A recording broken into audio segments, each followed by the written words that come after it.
The October wind cut through Fort Bragg's tall pines as I drove through the main gate for the first time in 6 months. My rental car whispered past pristine white buildings toward the officers' club, where my father's retirement party was already in full swing. The red brick building stood like a monument to military tradition, its parking lot filled with the vehicles of the military elite, Mercedes sedans, BMW SUVs, the occasional Jeep that screamed, "I'm still tough." These were the cars of generals and colonels who'd climbed the ladder of conventional success, ribbon by ribbon. I parked and stepped into the lobby, immediately hit by the low murmur of power, that particular sound of people who'd spent their lives giving orders. Dress blues mingled with cocktail dresses, ribbons and medals catching light from crystal chandeliers. This was my father's world. But as I moved through the crowd, something made my chest tighten. Along the main wall, a carefully curated display told the story of the Sterling family military legacy. My father in dress uniform, chest heavy with decorations. My mother Patricia, radiant as the perfect officer's wife. My younger brother Marcus, proud in his captain's bars.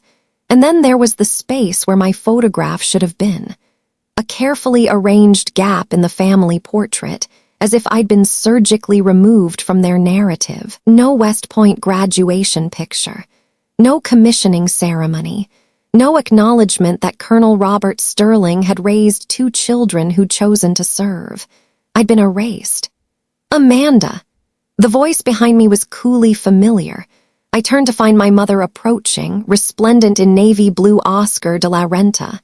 Her silver hair was perfect, her smile as sharp and cold as a January morning at Bragg. She didn't hug me.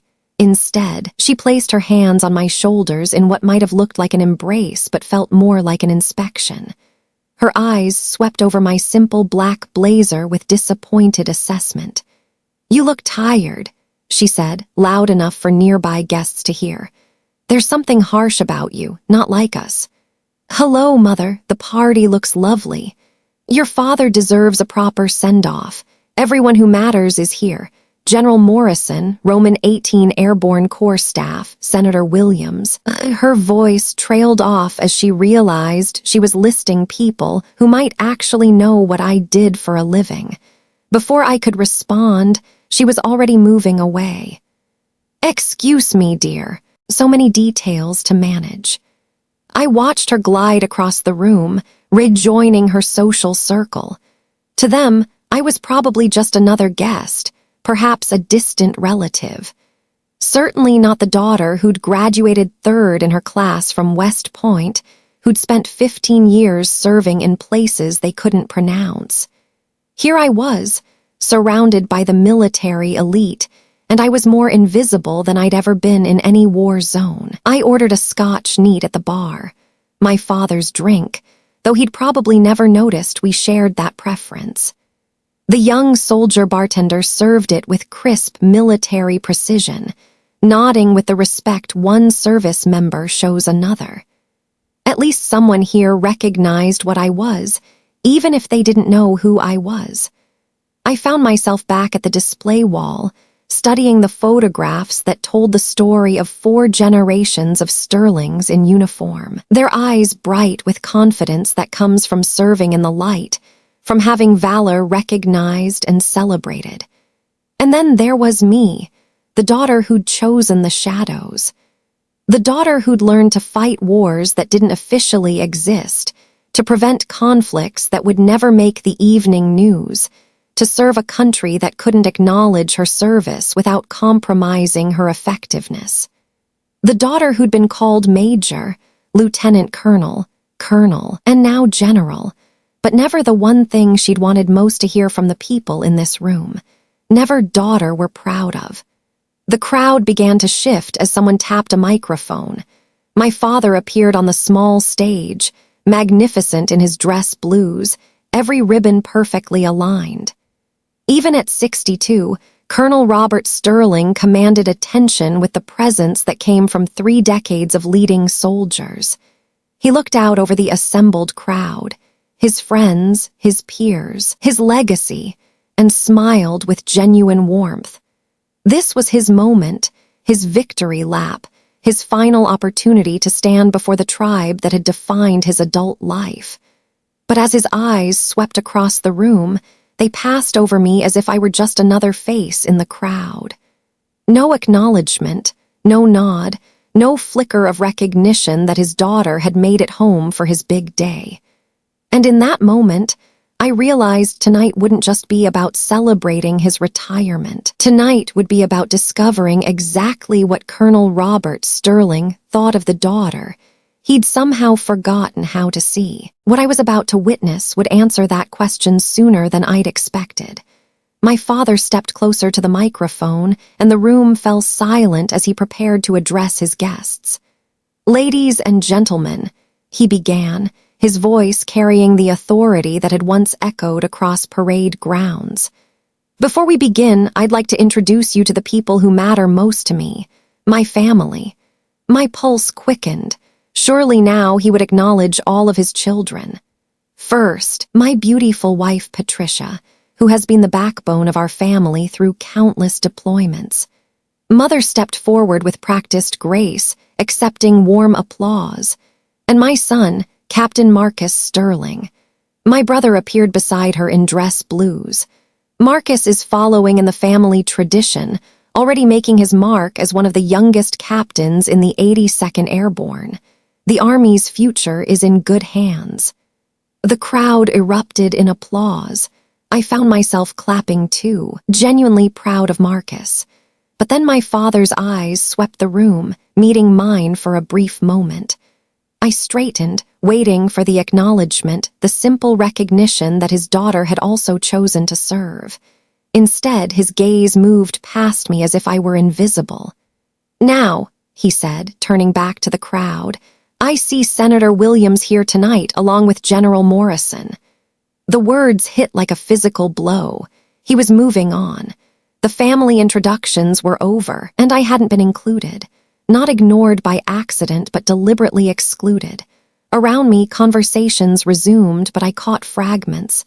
"That's his daughter over there, isn't it? The one who dropped out? I heard she couldn't handle West Point." Shame. Good family like that. Each whispered speculation was a needle to the heart. They didn't know the truth because my family had never told them. Instead, they'd crafted a narrative where I simply didn't exist, or worse, existed only as a cautionary tale. Senator Williams approached my father on stage, leaning in to say something that made him laugh. Then Williams gestured in my direction, and I saw my father's expression shift. He said something back, short and dismissive, and Williams nodded with understanding. Whatever my father had just told him, it wasn't the truth about my service. The betrayal cut deeper than any wound I'd sustained in 15 years of dangerous assignments. This wasn't neglect. This was active erasure. My father wasn't just failing to acknowledge my service. He was actively denying it. I thought about the missions I'd completed in the past 6 months. The intelligence network I'd dismantled in Prague. The terrorist cell I'd infiltrated in Belgrade. The diplomatic crisis I'd quietly resolved in Budapest. While my father planned his retirement party, I'd been preventing World War III. But none of that mattered here. I was surrounded by general officers who'd read my reports, who'd implemented my strategies. Some probably had my face memorized from classified briefings. Yet here, I was invisible. My mother appeared at my elbow, materializing with military wife efficiency. "You're making a scene," she whispered, smile never wavering. "I'm standing at a bar. People are asking questions." Her grip tightened on my arm. "Don't make this harder than it has to be, Amanda. Your father has worked 30 years for this moment. Don't ruin it with your dramatics." Dramatics, as if wanting acknowledgement from my own family was theatrical. "I wouldn't want to overshadow Marcus," I said quietly. Something flickered in her eyes, surprised that I wasn't fighting back. "Exactly. He's just getting started. This is his time to shine. And there it was, the truth beneath the erasure. It wasn't that my service didn't matter. It was that my service made Marcus look ordinary by comparison. I was the inconvenient daughter whose success diminished their golden boy. My father finished his remarks to thunderous applause, stepping down to be surrounded by well-wishers. He moved through the crowd like a king holding court, gracious and charming. I realized this was only the beginning. The real test wasn't whether he'd acknowledge me from the stage. The real test was whether he'd acknowledge me at all when confronted directly. It was time to find out just how far my family was willing to go to maintain their perfect narrative. But before I could confront him, I needed to understand how we'd gotten here. How had I become so invisible to the man who'd once pinned my lieutenant's bars with pride? The answer lay 18 years in the past, on another day of military pageantry that had changed everything between us. West Point, May 2006. Graduation day.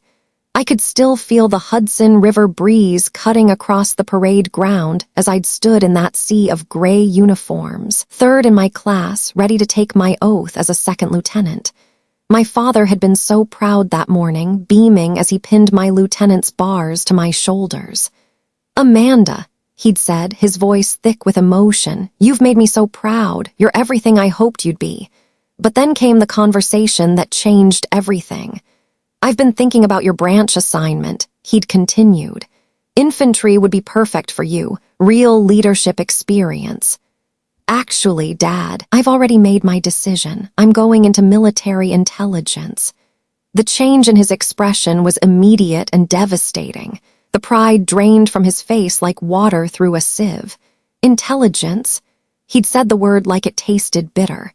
"Amanda, that's not what Sterlings do. We lead soldiers. We fight on the front lines. Intelligence is fighting, Dad, just differently. It's hiding behind a desk while others do the real work. Warriors fight in the open, Amanda. Spies skulk in shadows like cowards." The words had hit like a physical blow, but I'd held my ground. 2 years later, when I'd been recruited for Special Operations Forces, the reaction was even worse. Special Forces. My father's voice had crackled with static over the phone. "Amanda, what the hell are you thinking? 4 generations of Sterlings have served with honor in conventional units. We lead from the front. We don't hide in the shadows playing spy games." My mother had taken the phone then, her voice dripping with disappointed sweetness. "Honey, I just don't understand why you need to prove you're tougher than the men. This whole soldier thing was supposed to be temporary, Amanda. A way to build character before real life began." Real life. As if the oath I'd taken was somehow less real than their suburban fantasy of military wives and bridge clubs. The years that followed had been a masterclass in family disappointment. Every holiday leave became an exercise in creative interpretation. My deployments became government travel. My missions became administrative duties overseas.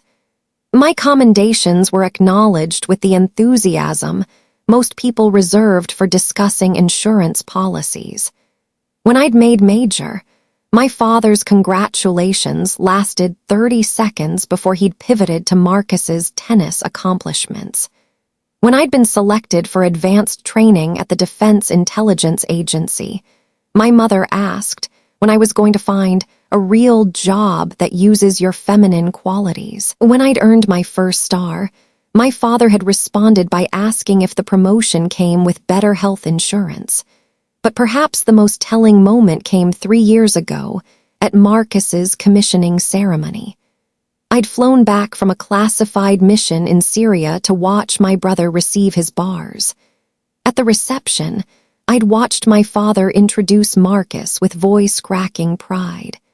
"This is my son, following in the family tradition, going to make a hell of an officer." When those same colleagues asked about me, my father waved the question away with practiced dismissal.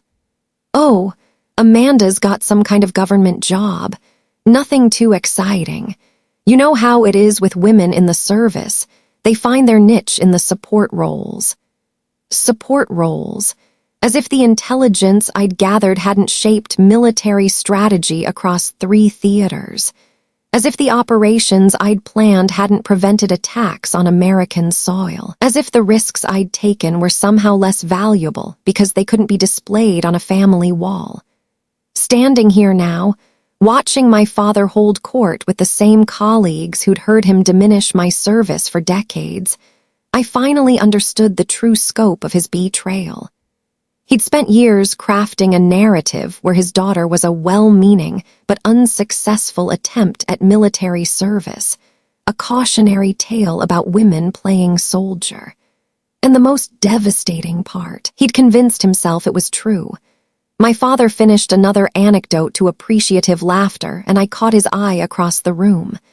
For just a moment, our gazes locked, and I saw something flicker in his expression. Not recognition exactly, but acknowledgement. He knew I was there.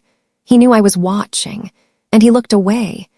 18 years of service, and I was still the disappointment who'd chosen shadows over spotlight, intelligence over infantry, substance over show. But as I stood there in my civilian clothes, surrounded by military elite who'd built careers on intelligence I'd provided, I realized something my father had never understood. The shadows weren't where cowards hid. They were where the real war was fought, and I was about to prove it. And the proof lay in the missions he'd never known about, the wars I'd fought while he thought I was pushing papers. What my father had never grasped was the reality of what those shadows had demanded of me. While he'd been disappointed by my choice to serve an intelligence, I'd been living through experiences that would have broken most conventional soldiers. The missions they'd dismissed as administrative work had been anything but administrative. Afghanistan, 2018. I'd been leading a joint intelligence operation with Delta Force, tracking a high-value target orchestrating attacks on NATO convoys. Our target had 12 hostages in a compound outside Kandahar, including the 18-year-old daughter of the U.S. ambassador to Pakistan. That's when they'd sent me in alone. I'd spent 6 days embedded with a Taliban splinter group, posing as a foreign fighter's widow, seeking revenge against American forces. 6 days of speaking only Pashto, of convincing hardened terrorists that I shared their hatred of everything I'd sworn to protect. The constant fear that one wrong gesture would expose me. The night I'd had to watch them execute a captured Afghan interpreter without breaking character. But I'd gotten the intelligence. When Delta Force hit the compound at 0300, they'd moved with surgical precision because I'd given them perfect information. All 12 hostages had come home alive.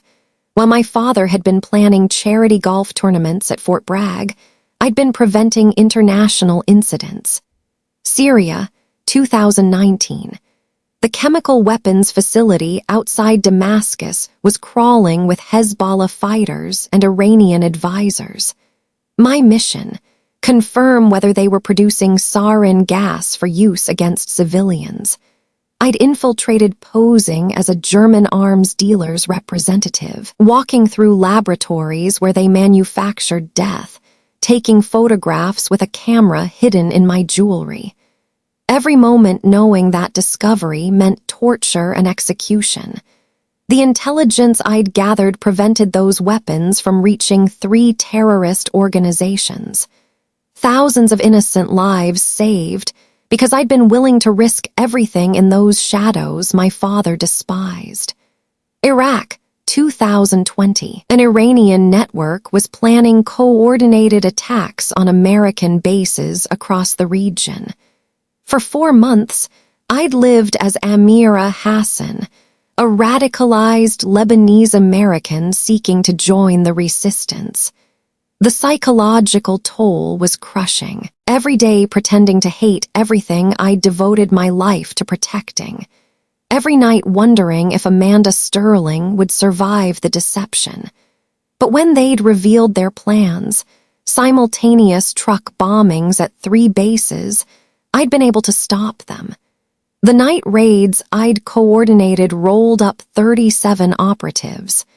Attacks that could have killed hundreds of American soldiers were prevented before they began. My father never knew that, while he'd been complaining about my government travel, I'd been saving the lives of soldiers just like Marcus. Eastern Europe, 6 months ago. The mission I'd returned from before his retirement party. A Russian intelligence network had been operating throughout NATO countries, recruiting assets within military commands, stealing classified technology. I'd spent half a year in Prague, Bucharest, and Belgrade, dismantling their operations piece by piece. The work was meticulous, dangerous, and utterly invisible. No headlines, no medal ceremonies, no recognition. Just the quiet satisfaction of knowing that Russian submarines wouldn't be equipped with American sonar technology, that Moscow would spend years rebuilding networks that had taken decades to establish. The diplomat I'd saved in Budapest wouldn't make the news. The terrorist attack I'd prevented in Warsaw would never be reported. The technology transfer I'd stopped in Belgrade would remain classified for 50 years. But in the briefing rooms of Langley, in the communications centers of the Pentagon, in the private offices of presidents and prime ministers, my work mattered. The generals who'd implemented my strategies, the politicians who'd made decisions based on my intelligence, the thousands of soldiers whose lives had been saved by operations they'd never know existed, they understood what my family never could. Standing in that officers' club, watching my father bask in admiration from colleagues who'd built careers on intelligence I'd provided, the irony was almost unbearable. Some of the very men laughing at his jokes had sat in classified briefings where my reports shaped their understanding of global threats. They knew the value of what I did, even if they'd never know who'd done it. My service hadn't been less than Marcus's or my father's. It had been different, deeper, darker, more necessary than anything they could imagine. The question was whether anyone in this room had the courage to tell them that truth. The question of who might have that courage was answered sooner than I'd expected. I was still lost in the bitter irony of my situation when a woman approached, tall, dignified, with the unmistakable bearing of decades in uniform. Despite wearing an elegant black dress, she moved with the precise steps of a soldier. General Patricia Hayes, the first woman to earn the Ranger tab, the first female general to command an infantry division in combat, a legend who'd kicked down doors so women like me could walk through them. Major General Sterling, she said quietly, positioning herself beside me at the bar. My heart skipped. She'd used my rank, my real rank. General Hayes, I replied, straightening automatically. She ordered bourbon neat, then studied me with intelligent gray eyes that seemed to see through the fiction my family had constructed. Your father has no idea who you really are, does he? She said, voice pitched low. The directness caught me off guard. I'd grown so accustomed to careful euphemisms about my work that her blunt acknowledgement felt like a shock. I'm not sure what you mean, ma'am. She gave me a look that suggested little patience for evasion. I mean, Robert Sterling just spent 20 minutes introducing his successful family to half the Pentagon brass and somehow failed to mention his daughter is one of the most decorated intelligence officers of her generation. Someone knew. Someone actually understood what I'd accomplished. The Syria operation, she interrupted before I could deflect. The chemical weapons facility outside Damascus, that was you, wasn't it? I kept my expression neutral, but she nodded with grim satisfaction. I was in the situation room when your intelligence came through. The president was 30 minutes from authorizing airstrikes that would have started World War Roman III. Your report stopped it cold. She sipped her bourbon. Do you have any idea how many lives you saved that night? For 3 years, I'd carried that mission alone, never knowing about the airstrikes, never knowing how close we'd come to global catastrophe. The president doesn't know your name. Operational security demands that. General Hayes continued. But everyone who matters knows what you did. Senator Williams over there, he chairs Intelligence Committee, has read every one of your operational summaries. General Morrison, his Middle East strategy is built on networks you've developed. Each name was a revelation. These weren't random officials. They were the people who shaped American national security policy, and they knew exactly who I was. Then why haven't they said anything? Because they are professionals who understand operational security. Because acknowledging your work publicly would compromise your effectiveness. Because they respect what you do enough to protect it. The irony was staggering. The most powerful people in the American military were showing me more respect through their silence than my family ever had through words. Your father is a good man and fine officer, she said, but he spent 30 years in conventional command, where valor is measured in ribbons and recognition. He doesn't understand that some battles are fought by people whose names will never appear in history books. She turned to face me fully, something fierce in her expression. The Army is changing, General Sterling. We're learning to value all forms of service, not just the ones that look good in parades. Your generation, especially women who have served in the most dangerous assignments, you're writing the future of American military power. She glanced toward my father, still holding court. The question is whether the old guard is ready to acknowledge that future, or whether they'll keep pretending the only wars that matter are fought in broad daylight. She straightened, gave me a nod that conveyed respect and solidarity, then began to move away. But she stopped and looked back. You know, she said, loud enough for nearby officers to hear, it's been an honor serving alongside you, General. Your country owes you more than it can ever repay. For the first time in 18 years, someone had publicly acknowledged not just my rank, but my worth. The validation was intoxicating, but it crystallized something I'd been afraid to admit. I was tired of being invisible, tired of watching lesser officers receive praise for work I'd made possible, tired of letting my family's fiction define me. General Hayes had shown me I wasn't alone in this room. The question was whether I had the courage to step out of the shadows and claim the recognition I'd earned. That courage, as it turned out, was about to be tested in ways I'd never imagined. General Hayes had vanished into the crowd, but her words lingered like an electric charge. For the first time in my career, I'd found an ally who understood both the value of my service and the cost of my family's ignorance.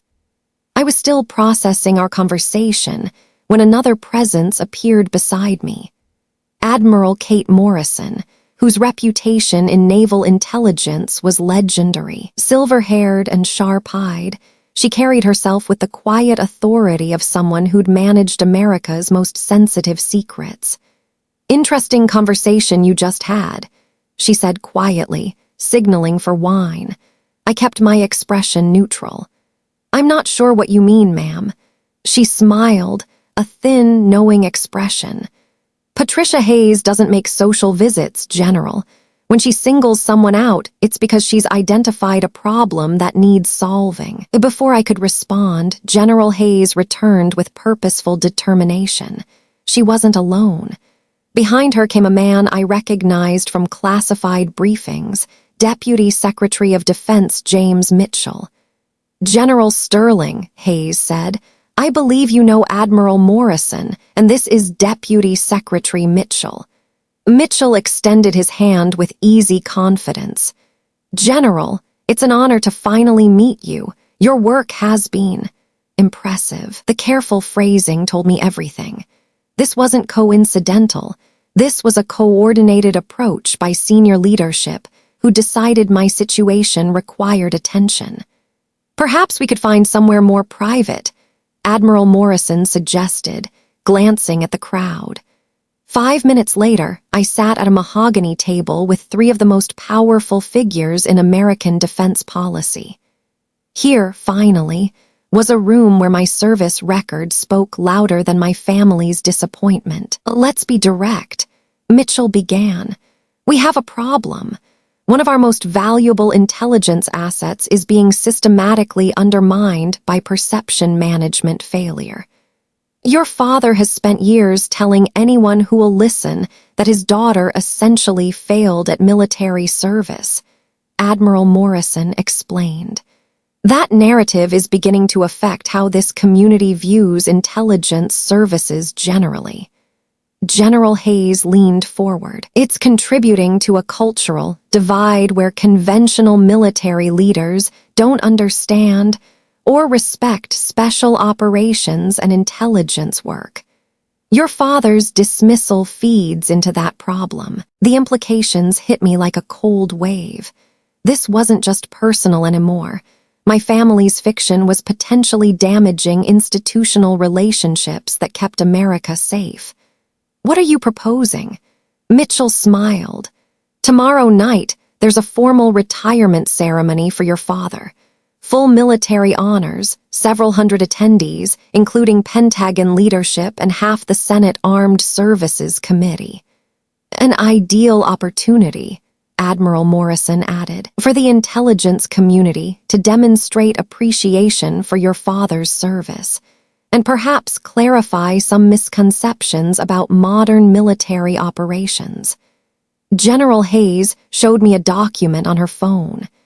Secretary of Defense Harrison was called away on urgent business, but he's asked Deputy Secretary Mitchell to read a special commendation.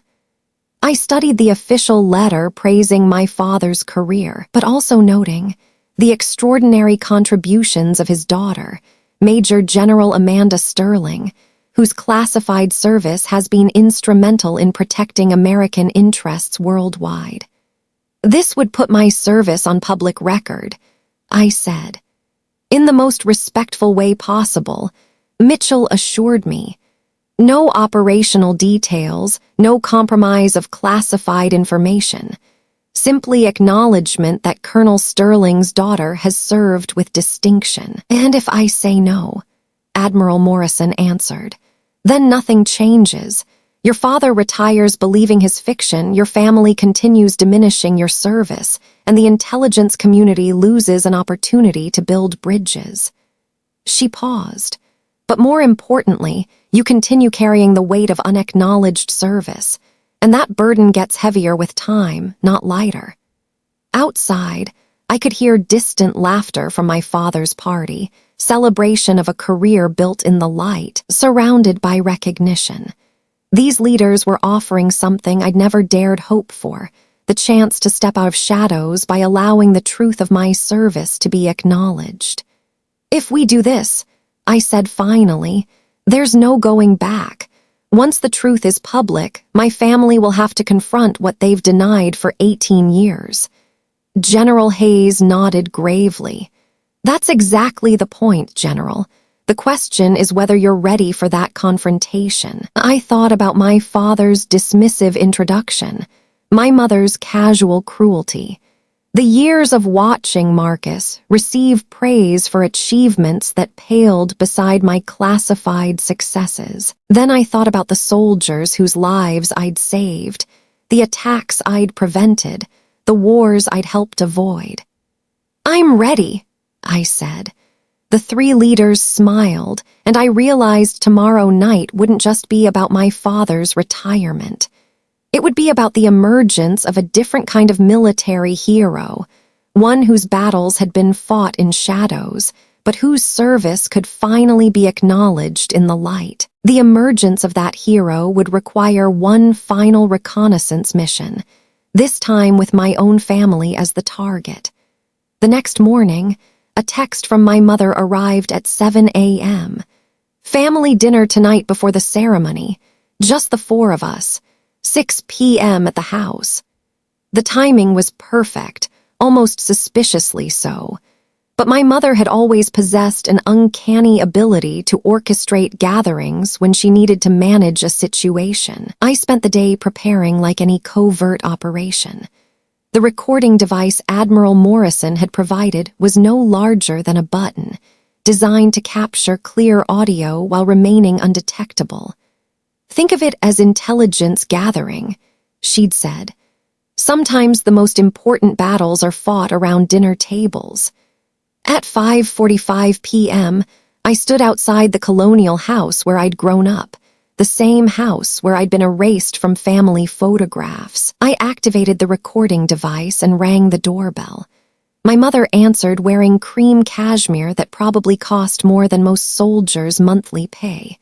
Her smile was warm and welcoming, a performance perfected over 30 years as a military wife. "Amanda, darling, you look so much better than last night." The dining room was set with my mother's best china. My father sat at the head in civilian clothes, posture ramrod straight. Marcus had driven down from Fort Lee, looking every inch the rising young officer in dress uniform. "Well," my father said as I sat, "this is nice. The whole family together before tomorrow's ceremony." The conversation began pleasantly. Marcus discussed his assignment, my mother her charity work. My father shared congratulatory calls he'd received. I played my role, the quiet, awkward daughter who'd never lived up to family standards. The wine helped. My father opened expensive Cabernet, and alcohol seemed to loosen tongues and lower inhibitions. "You know, Amanda," my mother said, refilling her glass, "I've been thinking about your future. Now that you're settled into your government work, perhaps it's time to consider what comes next." "What do you mean?" "Well, dear, you're not getting younger. 42 is hardly ideal for marriage and family, but it's not impossible. There are plenty of nice widowers who might appreciate a mature woman with a steady job." My father nodded. "Your mother's right. You've had your little adventure with the army, but real life has to start sometime. A woman needs security, stability, not whatever you've been doing." "These past 18 years, I corrected quietly. "Has it been that long?" My mother laughed like breaking glass. "You've been playing at this military thing for nearly 2 decades. Surely that's long enough to prove whatever you felt you needed to prove." Playing at the military. 18 years of service reduced to a game, a phase. "I'm not playing at anything, Mother. This is my career." My father set down his wine with deliberate precision. "Amanda, let's be honest. We're family, we can speak plainly. You've never really succeeded at the military the way Marcus has. You've found your niche in some administrative capacity, and that's fine. But let's not pretend it's real military service." "Dad, no, let me finish." His voice carried the tone he'd used to dress down subordinates. "You made choices, Amanda. You chose intelligence instead of real combat arms. You chose assignments that kept you behind a desk instead of leading soldiers. You chose a path that hasn't brought honor to the sterling name." Marcus shifted uncomfortably but said nothing. My mother nodded approvingly. "The truth is," my father continued, "you've been a disappointment. I had such high hopes when you graduated West Point. I thought you'd follow family tradition, lead soldiers, serve with distinction. Instead, you've spent 20 years hiding in shadows. Doing what? Filing reports, analyzing data. That's not service, Amanda, that's bureaucracy." My mother reached across and patted my hand with false sympathy. "We're not saying this to hurt you, dear. We love you. But you've wasted the best years of your life on this fantasy of being some important government agent. You're a middle-aged woman with no husband, no children, no real prospects. Time to face facts." "What facts?" I asked, voice steady despite building rage. That you've never lived up to your potential, my father said with devastating finality. That you've chosen mediocrity when you could have had so much more. That you've been, in every way that matters, a failure. I sat in stunned silence, listening to my family systematically dismantle 18 years of service. Every classified mission, every life saved, every war prevented, all reduced to failure because it couldn't be displayed on their wall. The recording device captured every word, every dismissive laugh, every casual cruelty. Tomorrow night, they would learn exactly what my administrative work had accomplished. Tomorrow night, the shadows would speak. But first, the shadows would have to survive one final assault on the truth. I woke to 17 missed calls and 43 text messages. The first call I returned was to Admiral Morrison, whose voice was tight with controlled fury. "General, we have a problem. Have you seen the Military Times?" I pulled up the website, and there it was. Decorated Colonel's troubled daughter, a family's private struggle with military disappointment. The article was a masterpiece of character assassination, disguised as sympathetic journalism. Written with clear access to family sources, it painted Amanda Sterling as a young woman who'd entered West Point with high hopes, but couldn't handle real military service pressures.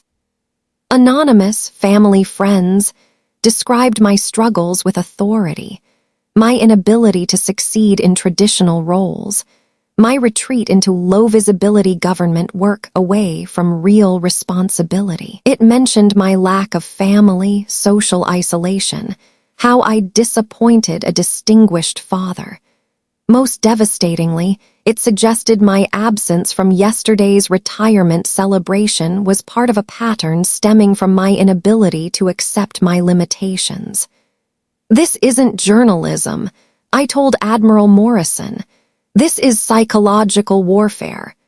"Agreed, and it's spreading." Defense News, Army Times, Washington Post. By noon, every defense reporter will be running this narrative. The implications were staggering. In 12 hours, my family had poisoned public opinion before our revelation could take place. Tonight's ceremony wouldn't be triumphant recognition. It would be overshadowed by questions about the Colonel's troubled daughter. "Can we push back?" "We're trying, but you know how this works. First narrative shapes all coverage. Right now, you're a disappointment being artificially elevated by political correctness." I felt the familiar weight of hostile territory. But this time, the enemy was my own family, using social connections and media contacts to wage information warfare against their daughter. "What do you recommend?" "Honestly, we might need to reconsider tonight's approach. Could look like desperate damage control." For a moment, I felt crushing defeat. My family had outmaneuvered me using the same tactics I'd employed against foreign adversaries. Controlled narrative, shaped perception, positioned themselves as victims. But then I remembered CIA training. In information warfare, truth isn't what happened. It's what people believe happened. Control the belief, control the battlefield. "Admiral, I need a secure conference call with General Hayes and Deputy Secretary Mitchell. We're not backing down, we're escalating." An hour later, I was back in the Officers' Club conference room, laptop open, determination like cold steel in my chest. They fired the first shot. I told the assembled leadership. Now it's our turn. Mitchell pulled up the Military Times article. Sophisticated work, professional media manipulation, perfectly timed. Your family has serious resources. Which means, General Hayes added, our response needs to be equally sophisticated. We can't just contradict, we need to demolish their narrative. Admiral Morrison leaned forward. What do you have in mind? I pulled out the recording device from last night's dinner. We have their own words. 18 minutes of them systematically dismissing my service, calling me a failure, reducing classified operations to playing at military life. The room fell silent as I played selected excerpts. My father's voice filled the space, dripping with contempt as he called my career bureaucracy and declared me a disappointment in every way that matters. When the recording finished, Mitchell's expression was grim. "This changes everything. We're not just defending your record, we're exposing fundamental misunderstanding of modern military operations. More than that," General Hayes said, "we're showing what happens when conventional leadership becomes so disconnected they can't recognize heroism in their own families." Admiral Morrison was working her phone. "I'm calling every defense reporter I know. By 5 p.m., we'll have counter-narratives running everywhere. The story won't be disappointed father. It'll be decorated general whose family refuses to acknowledge her service." "And tonight," Mitchell smiled, the expression of someone who'd learned to turn crisis into opportunity. "Tonight, we don't just read a commendation. We play that recording for 300 of the most powerful people in American defense policy. Let them hear what your family really thinks of intelligence work." "That will destroy them," I said quietly. "No," General Hayes corrected. "It will reveal them. There's a difference." As the meeting broke up, I remained in the empty conference room, staring at the small device that had captured my family's true feelings. In 6 hours, that device would speak to a room full of generals, admirals, senators, and defense officials. It would tell them exactly what Colonel Robert Sterling thought of his daughter's service. The shadows were about to become very loud indeed, but before those shadows could speak, I had one final ritual to complete, the sacred act of preparing for battle. I returned to my hotel room with 6 hours until the ceremony, my mind shifting into the focused calm that had carried me through countless dangerous missions. This wasn't just about putting on a uniform. This was about transforming from the invisible daughter into the warrior I'd always been. The dress blue uniform hung in my closet like armor waiting for its night. I'd had it pressed that morning, every crease razor sharp, every brass button polished to mirror brightness. But the real preparation would come in the ritual of decoration, the careful placement of each ribbon and medal that told my story. I spread my decorations across the hotel desk like a surgeon laying out instruments. Each piece of metal and colored fabric represented a chapter my family had refused to acknowledge. The silver star came first, its blue ribbon with red and white stripes catching afternoon light. I could still feel the weight of that Syria mission, 6 days embedded with Hezbollah fighters, gathering intelligence that had prevented chemical weapons from reaching 3 terrorist organizations. The commendation had been classified, the ceremony held in a windowless Langley room. My family had never known it existed. Next, the Purple Heart, a decoration I'd hoped never to earn. The shrapnel scar on my left shoulder was a permanent reminder of the Afghanistan firefight when our safe house was compromised. I'd taken the hit while evacuating classified materials, ensuring 2 years of intelligence gathering wouldn't fall into Taliban hands. When I'd returned on medical leave, my mother had asked why I was favoring my left arm. I'd told her I'd pulled a muscle moving furniture. The Defense Superior Service Medal followed, then the Legion of Merit, each one a classified citation for operations that couldn't be publicly acknowledged. The Army Commendation Medal with 3 oak leaf clusters, the Joint Service Achievement Medal, the National Defense Service Medal. With each decoration I pinned to my uniform, I felt another layer of my family's fiction falling away. These weren't the ribbons of a failed officer.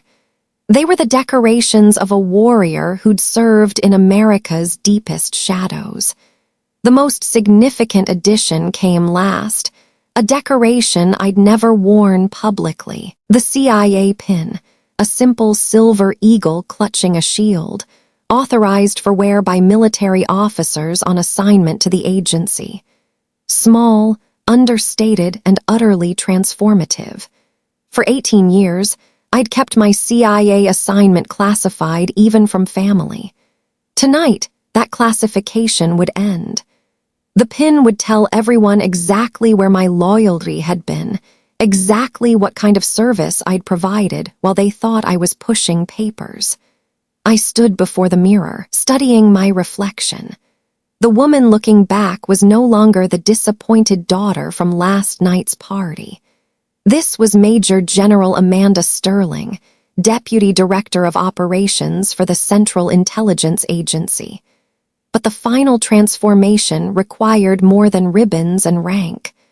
I reviewed the operational files Admiral Morrison had declassified for tonight. Not full details, operational security still mattered, but enough to show scope and impact. Budapest operation preventing Russian intelligence breakthrough in NATO countries.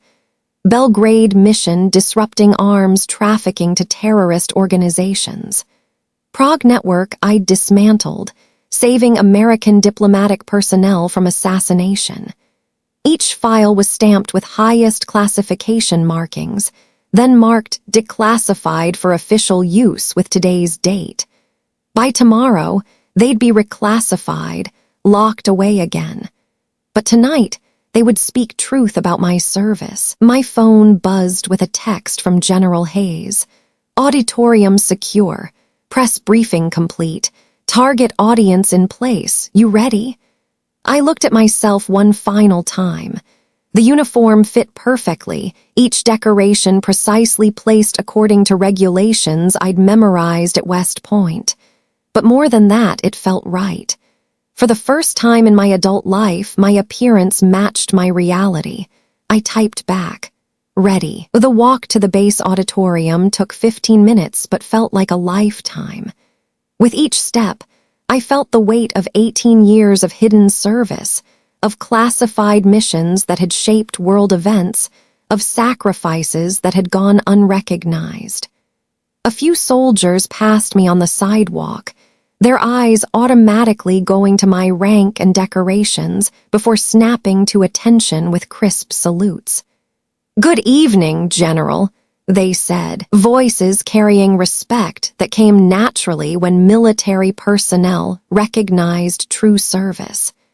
These young soldiers, privates and corporals who'd never heard my name, were showing me more respect than my own family had in 2 decades. As I approached the auditorium, I saw the parking lot filling with official vehicles. Black sedans with government plates, staff cars with flag officer markings, unmistakable signs of defense establishment elite gathering. Through glass doors, I could see uniformed personnel and civilians taking their seats. In 30 minutes, Deputy Secretary Mitchell would take the podium to read what everyone expected to be routine retirement commendation. Instead, they would hear truth about modern intelligence warfare, about shadows where America's most important battles were fought, about the daughter whose service had been hidden in plain sight. I paused at the entrance, took a deep breath of cool evening air, and checked my uniform one final time.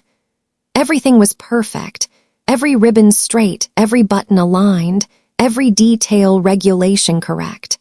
But more importantly, everything was true. For the first time in my adult life, my appearance told the complete story of who I was and what I'd accomplished. I was no longer hiding in the shadows. I was stepping into the light, fully armed with the truth. And yet, standing at the threshold of that light, I felt the weight of what I was about to unleash. The auditorium doors stretched before me like the entrance to a battlefield. Beyond that glass, 300 of the most powerful figures in American defense policy were taking their seats, expecting a routine retirement ceremony. They had no idea they were about to witness the detonation of an 18-year cover story. I stepped away from the entrance and found a quiet bench, needing one final moment to consider the magnitude of what I was about to do. The recording device in my pocket felt heavier than any weapon I'd ever carried. My phone buzzed. A text from an encrypted number I recognized. My mentor from CIA training. Helen Crawford had retired 5 years ago, but her network kept her informed about significant developments. Heard through channels that tonight's your night. Call me. I dialed the secure number, and her familiar voice answered immediately. Amanda, I was wondering when this day would come. Helen, I'm not sure I'm doing this for the right reasons. Tell me what you think the wrong reasons would be. I stared across the base grounds, watching families arrive in dress uniforms and formal gowns. Revenge, pride, the need to prove something to people whose opinions shouldn't matter. And what would the right reasons be? I searched for an answer that felt true. Institutional integrity. Showing the defense community what intelligence work really looks like. Those are good reasons, Helen said quietly. But there's a more important one. Truth isn't revenge, Amanda. Truth is responsibility. You've spent 18 years protecting this country in ways most people will never understand. That service deserves acknowledgement, not for your sake, but for every intelligence officer who comes after you. Her words settled into my chest like anchor points. This wasn't about my family's recognition anymore. Every time a conventional officer dismisses intelligence work as bureaucracy, Helen continued, they make our national security weaker. Every time a family like yours treats classified service as failure, they discourage the next generation from choosing the hard path.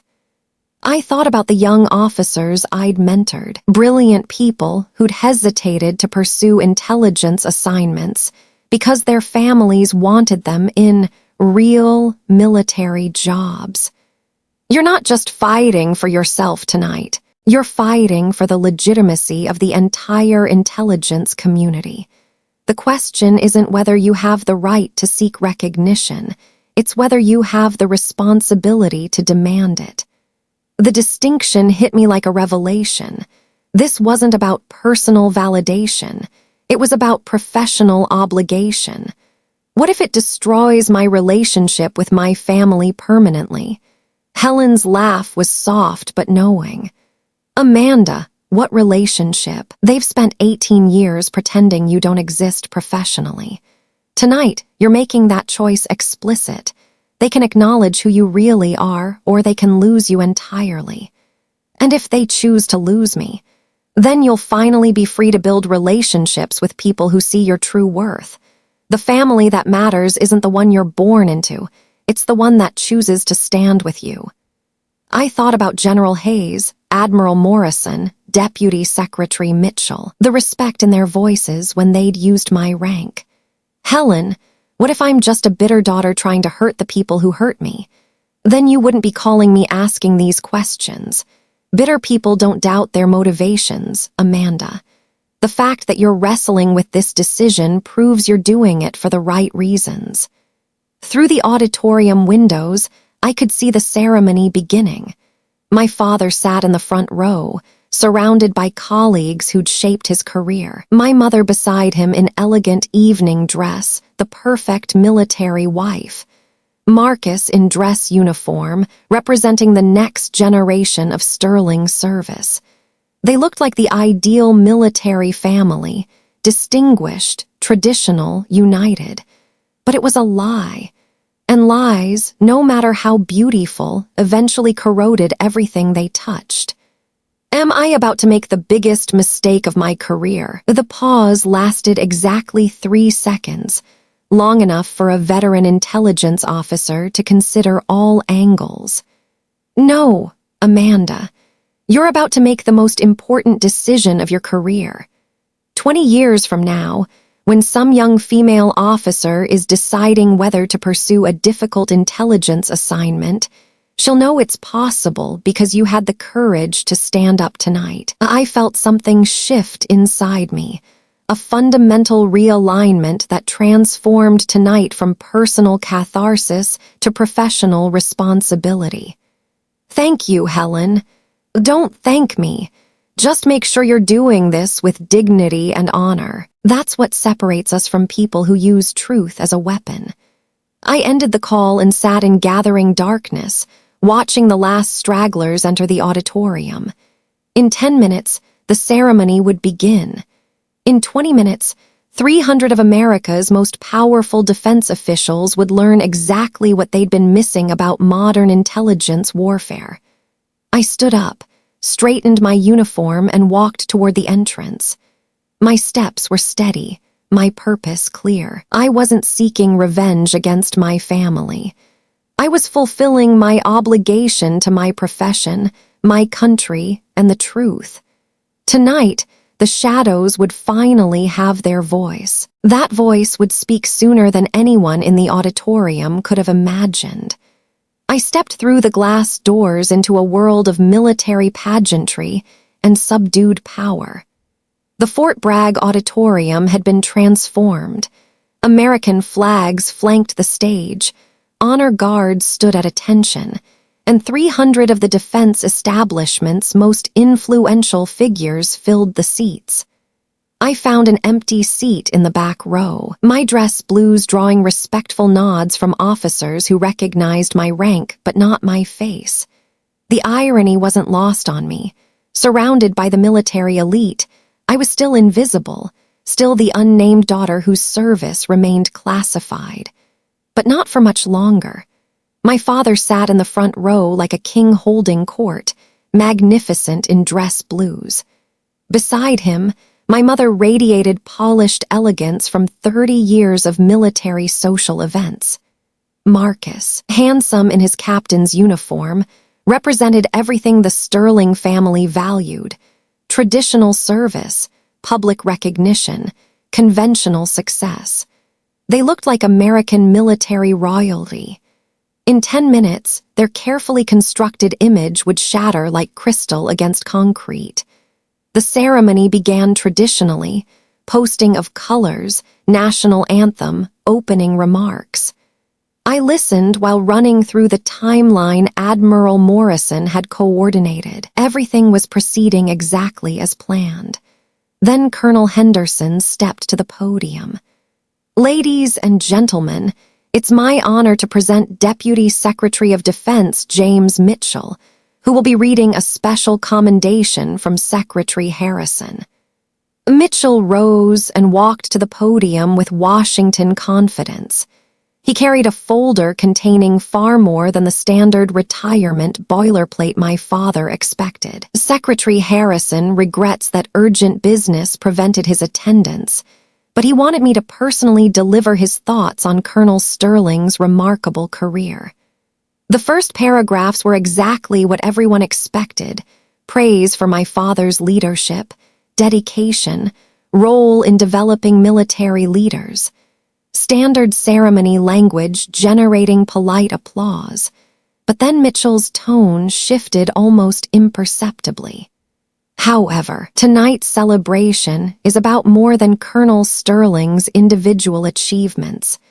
It's about the legacy of service that defines military families, often in ways the public never sees." I felt my pulse quicken.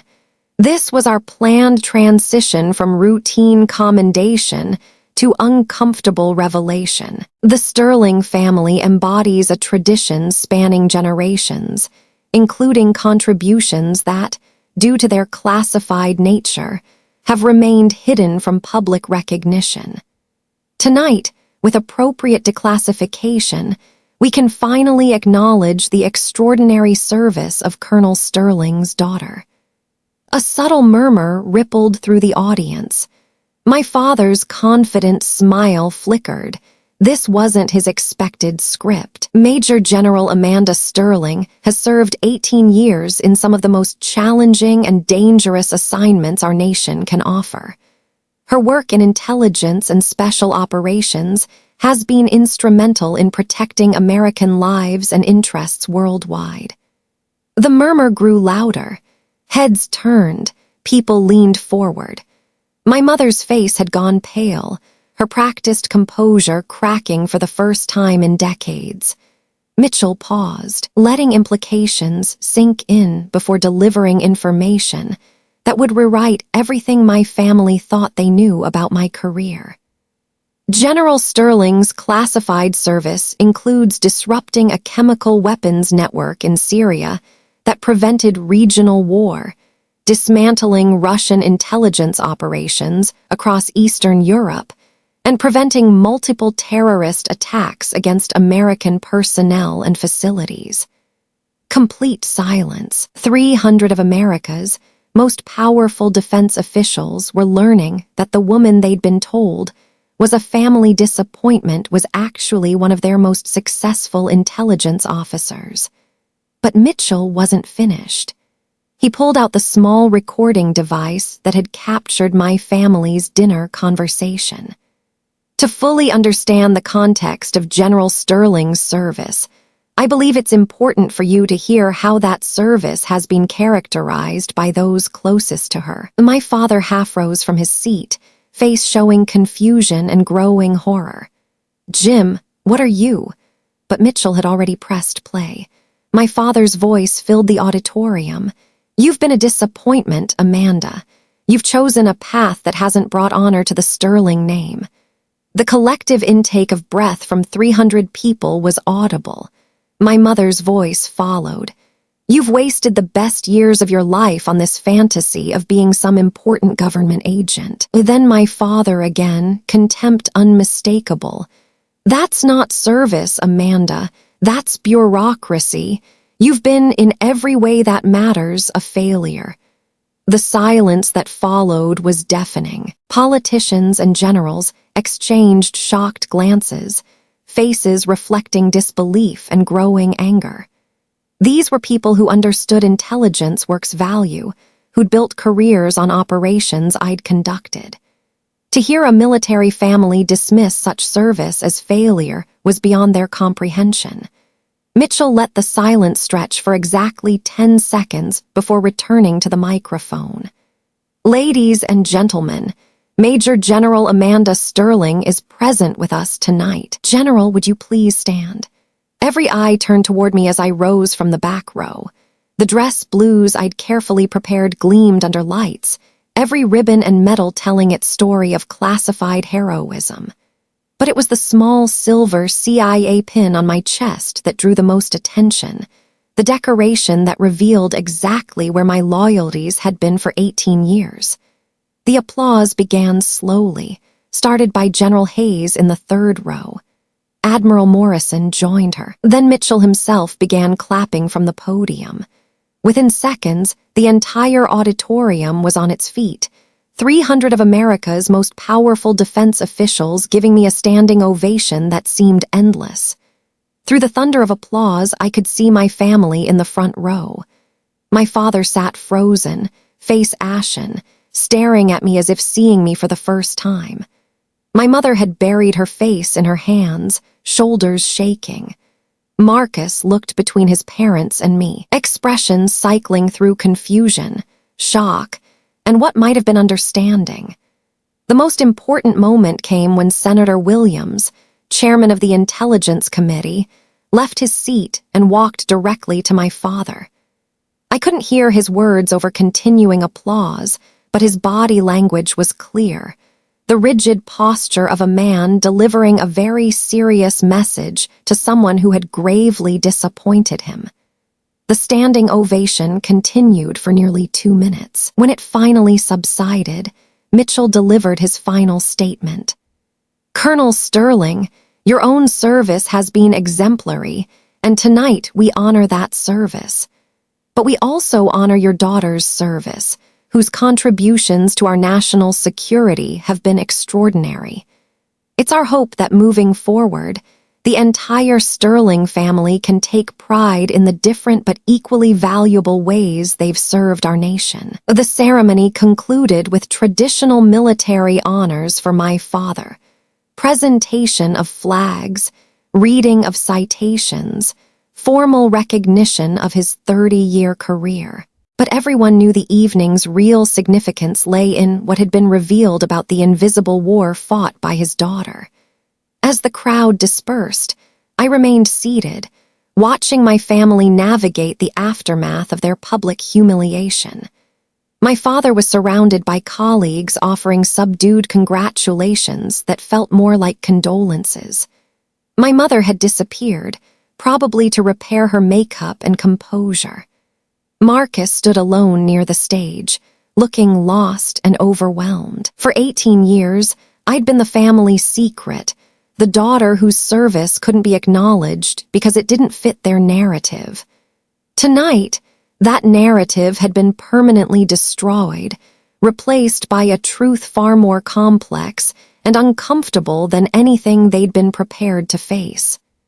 The shadows had finally spoken, and their voice had been loud enough to shatter everything built on lies. But from those shattered pieces, something new and honest could finally be built.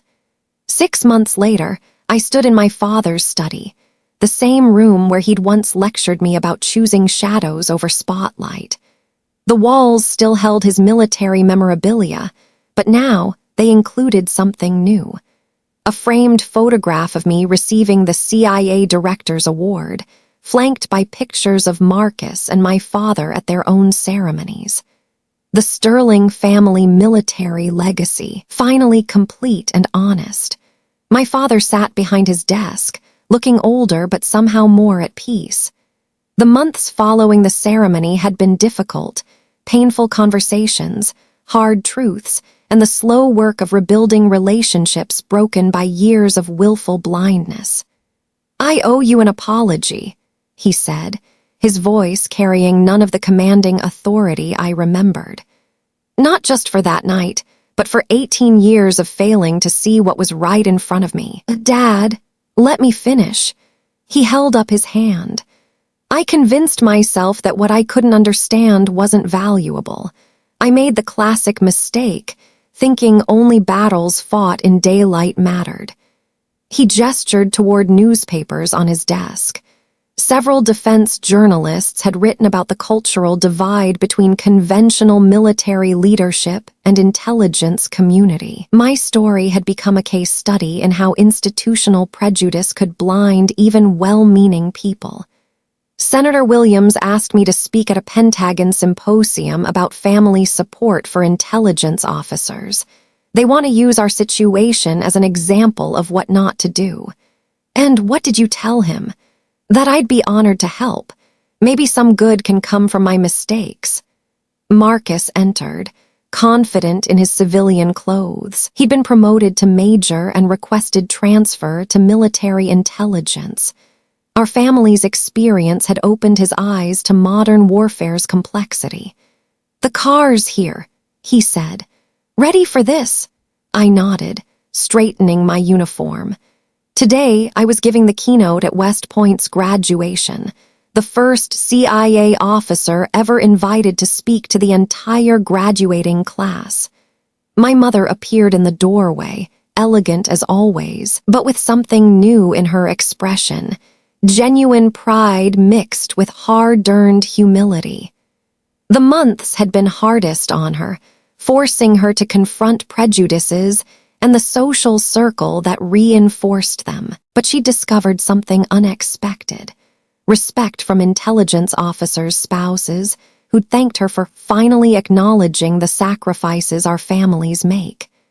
She'd begun volunteering with an organization supporting military families dealing with classified deployments.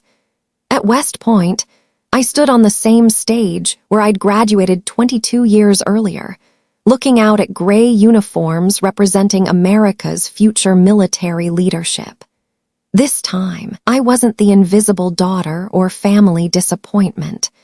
I was Major General Amanda Sterling, Deputy Director of the CIA. "The choice you make today isn't just about which branch you'll join," I told them. "It's about understanding that 21st century security depends on people willing to serve in ways that may never be publicly acknowledged. Some will lead soldiers in daylight, noble and necessary. Others will prevent wars that never make headlines, equally noble and necessary. I found my family in the audience, sitting together in the front row, finally united in understanding what service really meant. The uniform doesn't make you a hero. The choices you make while wearing it do. Choose to serve where you can make the greatest difference, not where you can win the most recognition. Choose to value all forms of service. Choose to see honor in shadows as well as spotlight. The standing ovation wasn't just for me. It was for everyone who'd ever served in silence, made sacrifices that couldn't be shared, chosen mission over recognition. After the ceremony, a young female cadet approached me. "General, my family wants me to choose traditional combat arms, but I'm interested in intelligence work. How do I make them understand?" I smiled, thinking of conversations I wished I'd had with my own family decades earlier. "Tell them that love isn't about understanding every choice your children make. It's about trusting that the values you raised them with will guide them to serve with honor, whatever path they choose." 6 months ago, I'd stood in shadows at my father's retirement party, invisible and unacknowledged. Today, I stood in light of my own choosing, surrounded by family who finally understood that different forms of service could be equally valuable. The shadows hadn't disappeared. They were still there, still necessary, still protecting freedoms others took for granted. But now they had voices, recognition, and families who understood their worth. My story began with a father who couldn't see his daughter's service. It ended with a family that learned to honor all the ways love of country could be expressed. Sometimes the greatest victory isn't defeating enemies.